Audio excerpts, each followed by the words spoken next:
Hello everyone, welcome back to another class on regeneration biology. So in today's topic, we will discuss about animal cloning and its implications in regeneration. What are the potential applications that can be obtained from animal cloning? But before going into the details, I will explain very briefly about the developmental biology and also about the Hox genes, which we discussed in the previous class. So the pattern formation in a developing organism is very important. In early stages of pattern formation, two perpendicular axes need to be established. One is anterior-posterior, and which is basically we refer to as head to tail, and then it's a dorso-ventral, back to chest, back to front, and head to tail. So that is dorso-ventral axis. And the polarity, the term refers to the acquisition of axial differences in the developing structures. So differences where it is present, left to right, back to front, or and head to tail, like that. Position information is very important for deciding this pattern formation, and it can influence the gene activity changes. That is why certain genes are expressed only in my shoulder, so that the hand comes from here. Those genes are not expressed in my neck region, and if they express in my neck region, I'll get a hand formed from my neck also. So this is what you should keep. So gene activity, and it helps to adopt a fate that is appropriate for their location, physical location. So this is what we discussed in the previous class. Homeotic gene complexes, also known as home complex, well studied in Drosophila melanogaster as an example. And the main two complexes well studied in Drosophila are antennapedia complex, which governs the anterior end of the Drosophila. And then comes the bithorax complex, which governs the posterior end of the fly. So these home complex decides upper half of the body, lower half of the body of the Drosophila. Interestingly, we should know the order of genes that mirrors the order of body parts they can control. So the order in which genes are expressed, each segment, each section, each locality of the body have got a different body part coming from that segment. The homeotic gene complexes, all of these genes, they contain a conserved 180 base sequence, which we often refer to as homeobox. That is the fundamental role of this targeting proteins is that they contain, these genes have a 180 base sequence that is conserved, which can encode around 60 amino acid, because 3 bases encode for 1 amino acid. So 180 bases encode for 60 amino acid DNA binding domain. So this conserved region is meant, the protein can bind onto the DNA to cause a gene expression event, but the binding region is basically 60 amino acid region, which we call them homeodomain. Homeodomain containing proteins are called homeobox proteins. So homeobox containing genes are termed as Hox genes. Hox genes can have different name, Hox1, Hox2, Hox3, like that. Vertebrates have got 4 Hox gene clusters. Vertebrates means all animals starting from fishes to human, fishes, frogs, reptiles, birds, and mammals. So you can see in this picture the formation of a body plan. You can see there is a head, thorax, and abdomen, and you have got antennapedia complex. You can see individual genes that are expressed. These are all homeobox genes, and then you have got bithorax complex that is deciding the abdominal region. And you know how different types of this color coding. You can see green to green here, blue to blue here, orange, yellow, like that. See, the orange region makes the leg, and yellow region, and you can see different parts. Adult fly, it is retaining. And same way the mouse also, you have got Hox1, Hox2, Hox3, and Hox4. How differently they are expressed across the anterior posterior axis of the whole animal, and accordingly it has got a color coding has been given. So individual body structures, what you see corresponding to these regions, give rise to a particular organ, both internal and external. That is why you don't see heart formed somewhere in your belly region, or your liver formed near the lungs. You don't see that, because each positional information is being taken care of, and accordingly that is maintained. So although we don't have an external visible segmentation pattern during developmental stage, as you can see here, individual segments are seen in the body pattern, and this segmentation defines how strong or how weak a given homeobox or Hox gene is expressed, and which is detrimental in deciding why you have got eye in the place of eye, why you have got ear in the place of ear, which you should get it. So this logic you should keep in mind, and any alteration, any perturbation you do it, you will end up getting a situation called a homeosis, homeotic transformation. So I should have mentioned this in the previous class, but I thought this adding will help you knowing a little bit extra. So coming back to cloning, that is today's class. We know in 2012, the Nobel Prize in Physiology and Medicine is given to John Gurdon and also Shinya Yamanaka. We all know Yamanaka factors, we discussed multiple times, that is OSKM, 4 transcription factors. When you express in a pluripotent cell, they will become stem cell. But before that, John Gurdon has done some very interesting experiments which has laid foundation for doing this so-called animal cloning. So make the clone of an animal. I know all of you would have heard about what is animal cloning. Like if I make a clone of myself, it look exactly like an identical twin of mine. So that is the whole concept of cloning.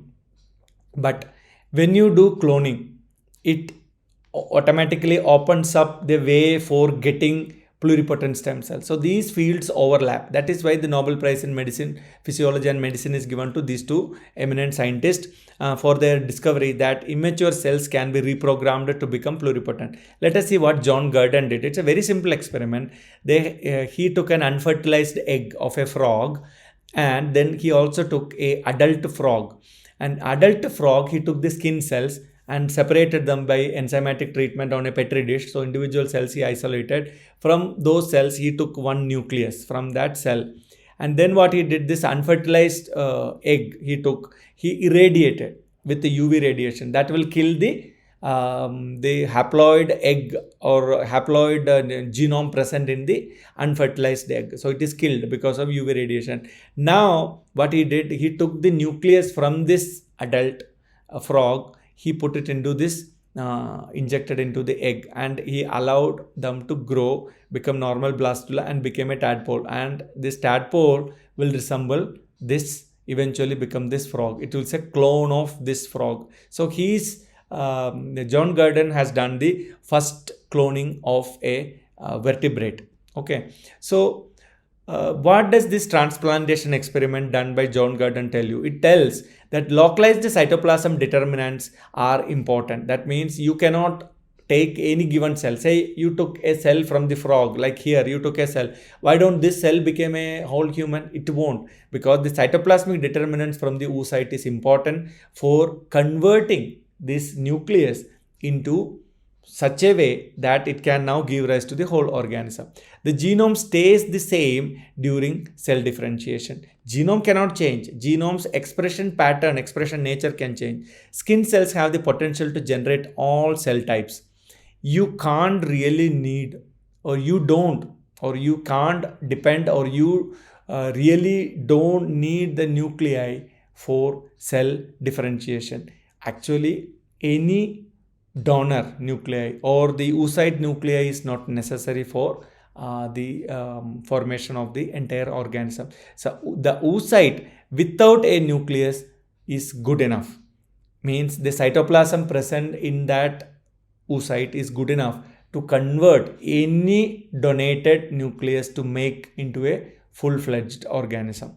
So understand the interaction between the oocyte cytoplasm and a recipient or received nucleus is capable of converting that nucleus. Nucleus has the genomic blueprint to convert into an entire organism. This is what discovery is very simple, but the impact is very large. So now quickly see, we will see more in detail, but before going into the detail about cloning, we can see what is the implication in regenerative medicine. So the nucleus from the skin of a diabetic patient can be taken. A person is suffering.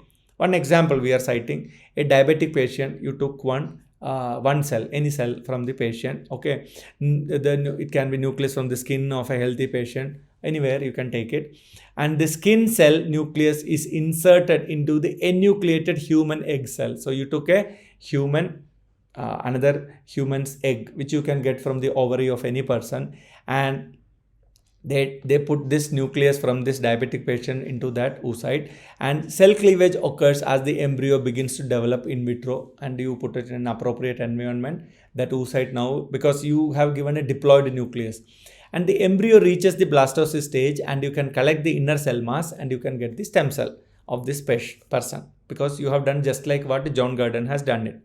And another way of doing that is you take the same way from a healthy patient. Instead of a diabetic patient, you can take from a healthy patient, do the same thing. There also you can get inner cell mass. So here you got an inner cell mass from the patient, and here you got inner cell mass from the donor. Two different scenarios. Now, in the diabetic patient, what did you do? The embryonic stem cells from the inner cell mass, embryonic stem cells are extracted and grown in culture. And then you can do something called therapeutic cloning. What did you do? The stem cells are developed into healthy pancreatic islet cells needed by the patient. From this inner cell mass, you can make them into any cell. Like we have seen it. It can be made into neuron, muscle, heart, whatever you want, kidney. So they made into insulin producing cell. That is islets of Langerhans cells in the pancreas, they made it. And the healthy tissue, now what we made in the Petri dish, is injected or transplanted into the diabetic patient who is not able to produce the insulin. This is a simple example. You may wonder, oh, insulin injection is available in the market, why should I do all these things? But if it is successful, it is easily doable. You don't have to inject every day. You don't need to waste your money. Spend one time, rest of your life, your body is producing insulin. Think about that. And sometimes every treatment, every lack of an enzyme is not available for purchase in the market. Insulin luckily available, but not some other gene. So the implication you should understand rather than a case example. In a healthy person, once you take it out, the blastocyst is kept intact and is implanted into the uterus of a surrogate mother. Instead of taking the inner cell mass, you put it into a surrogate mother's womb, and resulting in a baby which is a clone of the healthy patient. So this baby, what you are seeing, is an exact copy of this person. And you may have heard about this famous Dolly, which is done by Ian Wilmot. So now let us understand the cloning. Human embryonic stem cells have enormous promise for treating a wide range of disease, not just a diabetes. However, stem cell research has raised profound ethical issues. Very few countries have permissive policy towards human reproductive cloning, and however, many permit embryonic stem cell research. So there comes the importance of Yamanaka, who, without touching oocyte, without touching anything, you can simply take a cell and express Yamanaka factors, it will become stem cell. So rather faster and easier. So that is a much adaptable technique. So now let us understand different kinds of cloning exist. Cloning in nature. Is it occur in nature? We can think of those scenario also. Cloning as an asexual reproduction is very common form of multiplication. We have seen in the planaria regeneration, we have seen when planaria can be cut into multiple pieces, each piece develops into a full-fledged planaria, which is nothing but clone. Like plants, you can do it. You take the branch of a plant, but you have a very beautiful, very tasty mango tree, and you cannot take the seed of that mango tree and expect the same quality. You can't.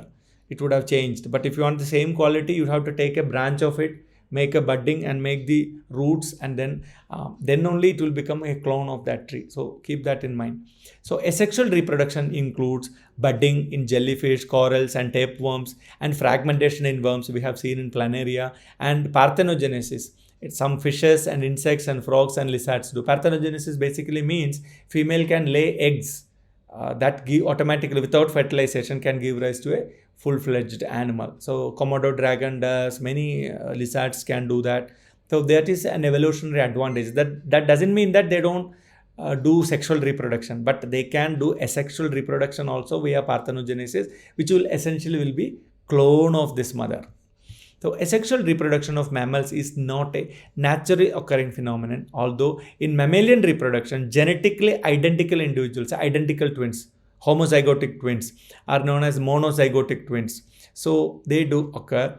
These can, however, not be considered clones. They are basically clone of each other, technically considered clones in strict sense, simply because they are not the result of an asexual reproduction. They are result of a sexual reproduction, but instead of one individual, you end up having two individuals, sometimes maybe even more.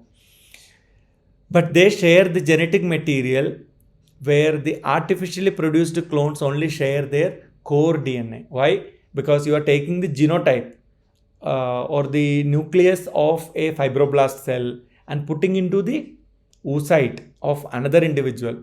But the mitochondrial DNA in the oocyte is from someone else. When in the case of identical twin, mitochondrial DNA also is identical. So typically when you say clone, you should understand the mitochondrial DNA is not donated from the donor. Only the nucleus is taken from the donor, but the mitochondria belongs to the oocyte. So that can have some slight variation.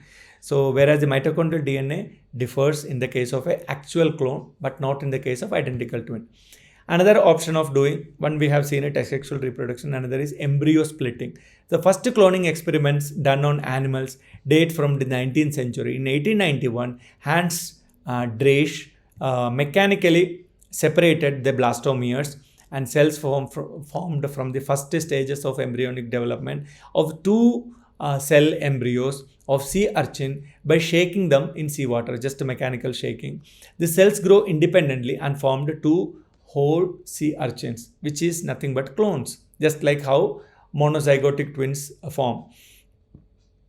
Few years later, 11 years later, the same experiment with similar results was performed by Hans Sperman, famous developmental biologist, in a vertebrate salamander. He did earlier, Hans Driesch was done in sea urchin. Later he did in a salamander using a hair from his baby boy, because kids' hairs will be very thin, and he used it to make a knot and split it. However, unavailability of an efficient handling system, and more importantly, the lack of recognition that mammalian oocytes and pre-implantation embryos require strictly controlled temperature and development hampered this research application to push into mammal system. Whereas salamander, sea urchin, etc., it is possible and it was stagnated for almost 80 years. Around 8 decades it was frozen. Means no much progress. Eventually, the first successful embryo splitting was performed in the domestic animals rapidly multiply valuable individuals. It has got huge implications. Say, for example, think about an animal that will give rise to only one baby in one delivery. So if you can do artificially split into two and implant it, you end up getting two embryos. So if it is a business firm, instead of getting one baby, if they get two baby with the same time, same expenditure, it's a profitable business for producing quality farm animals. And also embryonic cell cloning, that is another method of cloning. A completely different approach to asexual reproduction was discovered by by accident, done by discovered by in accident discovery by Jacques Loeb in 1894. Very old experiment. What Loeb discovered was a primitive model of all future nuclear transfer experiment. We have seen what John Gurdon has done, nuclear transfer, and we also saw in the therapeutic cloning there is nuclear transfer. But nuclear transfer became one of the standard procedure of animal cloning. This was the pioneering experiment proving that embryos could be created by moving the nucleus between cells. That means from a differentiated adult skin cell, nucleus pushed into the oocyte. Using his more consistent hair loop technique, what he did, this was further matured for making the first transient and later complete separation.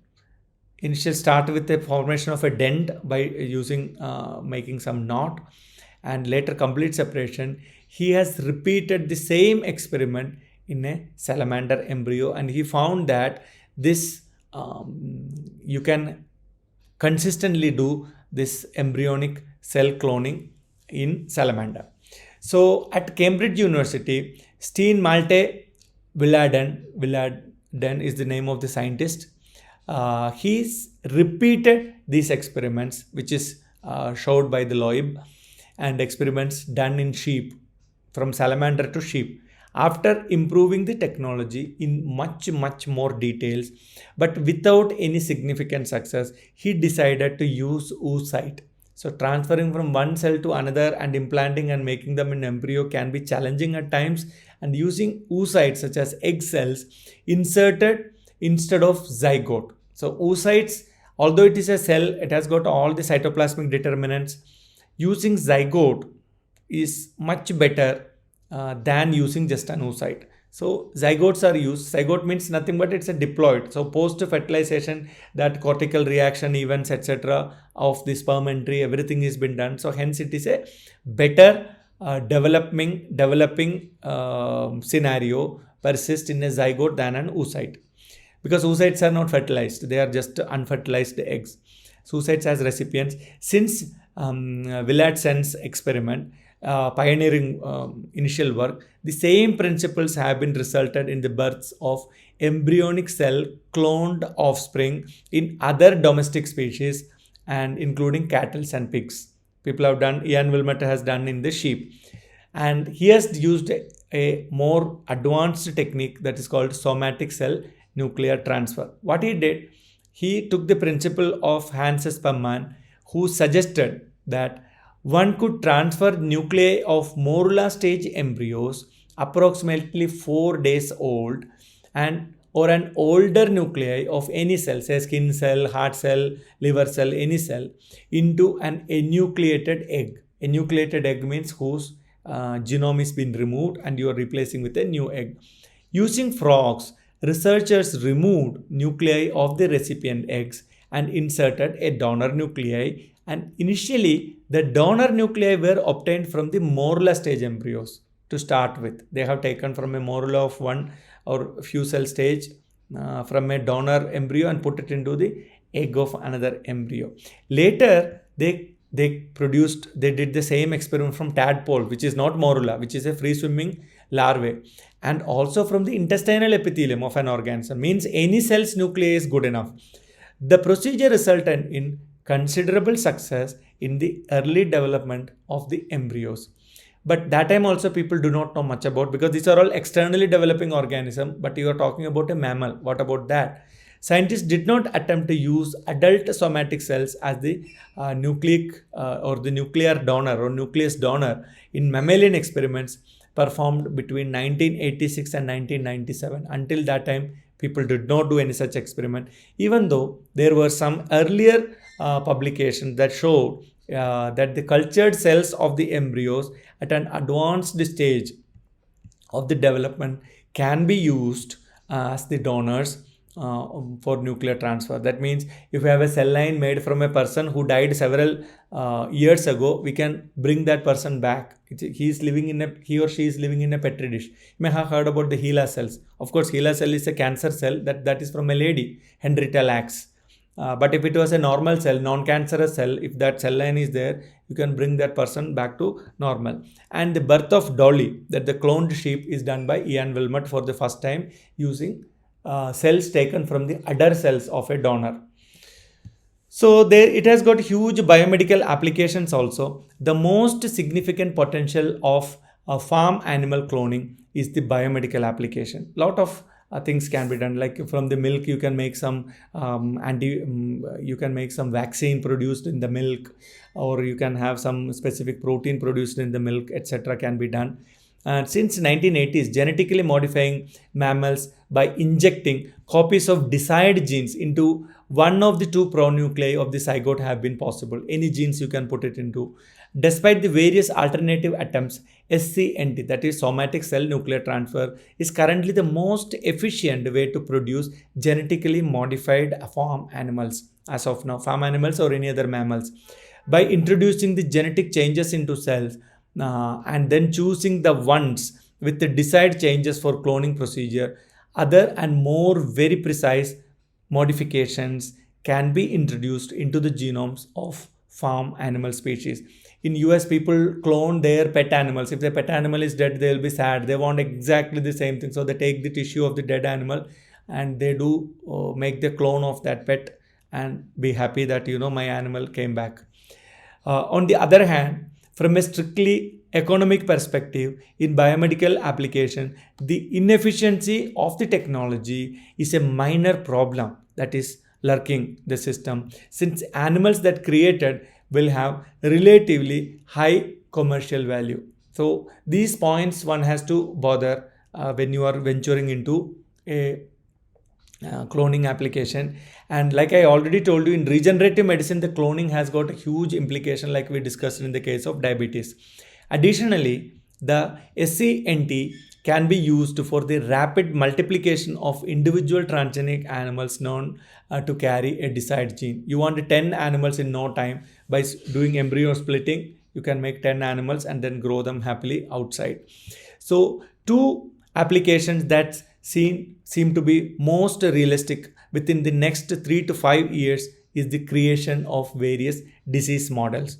So a third application which you can see is xenotransplantation. That means it's often mentioned when the perspective of farm animal cloning. Say pig, you have a pig in the farm, but you are introducing some genes that is humanized. We call it a humanized pig. So you introduce some of the MHCs from human, so that when you bring that organ from that pig into human for regenerative medicine purpose, it will not reject that pig's kidney or heart will not be rejected in the human. So it's often referred to as humanized. It's often done for the so-called xenotransplantation. For this, the cloning approach is normally done. When you look into the disease models are animals designed to express either at the genotypic or phenotypic level for a particular human disease. They can be used to further understanding the disease and to do initial tests as possible treatment. Sometimes when humans have got some disease, you don't know what are the organs to be affected. You have no idea because you cannot do experiments in human. So best is if you can model an exact copy of that disease in a cloned animal, and you can study how this disease is progressing. Since 1980s, many mouse models of human diseases have been developed. However, these models have limitations due to the physiological differences between mice and have limited lifespan of the mice. Mice doesn't live as long as human. So if a disease is going up to 60 years, the trouble starts. Mice cannot live up to 60 years. Genetically modified farm animals may offer a solution to this problem. Many farm animals can live much longer than mice. An example of this is a sheep that express cystic fibrosis is studied or envisaged.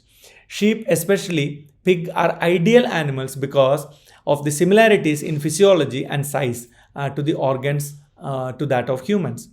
Moreover, we should understand that farm animals are relatively inexpensive, breeding and maintenance are well established, and their relatively long lifespan allow us to study many human diseases that manifest exclusively in the later stages of life.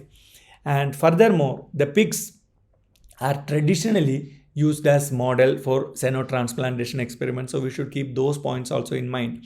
There is an increasing number of candidate genes that are available for establishing possible models of human diseases. What are those? Examples include neurodegenerative diseases such as Parkinson, Alzheimer's, skin alterations, and psoriasis, epidermolysis bullosa. There are many such experiments and which we can study extensively that will help in designing strategy in the regenerative medicine. So they are suspected to have related to a given genetic background and similar to that of diabetes mellitus. Nobody knows why a person gets a type 2 diabetes. Although we know what is type 2 diabetes, what is the genetic background lying behind it? These things are to be addressed. And arteriosclerosis, breast cancer, etc. Cancer, we know pretty much many genes. Given the huge biomedical potential, the considerable economical value, and the relatively positive public acceptance for such disease models, the area is undoubtedly among the fastest growing fields, somatic cell nuclear transfer technology. So these have importance in fixing the troubles in human context, and that will contribute to the regenerative medicine. So we can study more in detail about other aspects of regeneration biology in the next class. Thank you.